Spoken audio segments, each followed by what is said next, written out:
Hə dostlar, deməli qorxduğumuz gəldi başımıza. 2 gün öncə klip çəkilişində rejissor bildirdi ki, Afət xanım burada üzük taxmaq məqamı olmalıdır senariyə uyğun olaraq. Biz oradan aktyor tapmayaq deyə yoldaşımdan xahiş elədim. O da çox etiraz elədi, amma başa saldım ki, siman görünməyəcək. Zaten səni hamı görüb, tanıyır da. Burada nə var ki, razılaşdırdıq çox çətinliklə də olsa.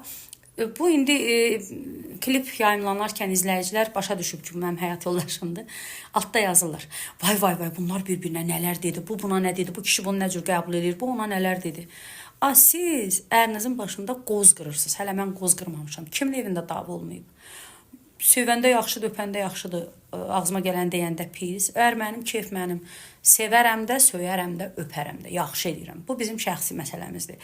Əgər belə obyektivsizsə, o zaman sizlə razı olaram ki, iki bic doğan başqasının nərindən, altını çizirəm. Keçmiş vaxtı itə oxşayan, it konkret, belə tühlü, qıllı-mıllı it olur. Ona oxşayan küçə adamı, bugün o kişinin pulu ilə özünü düzəldib, yığdırıb, o kişinin arvadını heç əlinə stöhməyə yaramır. Nə əxlaqda, nə gözəllikdə. Gəlib indi o kişi piyan olub, pingvin, əlinə bu keçib, özdə kimisə acığına bu keçib. Bunu hamımız yaxşı bilirik.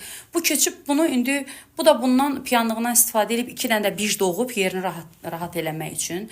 O vaxtı köhnə vaxt deyirlər, tez ərə getdin, tez uşaq doğ. İndi bu bunun beynində qalıb. Bu ər deyil, bu araq ailəsidir. Kişi piyanska içib, əlinə sən keçmişsən. Buna yazın. Yazın ki, ayıb deyil, ay xanım, başqasının ailəsini dağıdırsan. Hə, ona yazsaz, mən də mənə bir irad yazanda oturaram, deyərəm ki, bunlar belə haqlı yazır da, mən də bir bəlkə düz deyirlər. Siz o qədər nahaq yazırsınız. Mən artıq çaşıb qalıram ki, nəyi haqlı yazdınız, nəyi düz yazdınız. Buna yazın, bir buna əl gəzdirin. Mənim ərimlə məsələmi özümüz həll eləyəcəyik. Siz bizim yerimizə narahat.